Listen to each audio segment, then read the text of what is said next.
Casimiro nag-advise kay Magsayo. De La Hoya inaming nag-alangan kay Pacquiao noon. At laos na talaga, ito ang pag-usapan natin. Pero bago ang lahat, pakisubscribe mo ng channel ko. Huwag nyo na rin kalimutan i-click ang notification bell para lagi kayong una sa balita.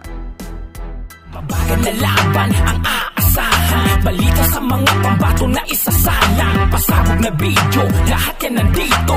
Nino Cruz TV ang iyong paborito.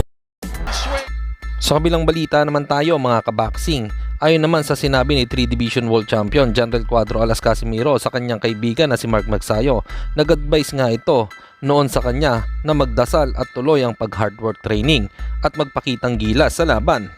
Advice ko lang kay Mark Magsayo na magdasal siya at tuloy niya yung pag-work hard training.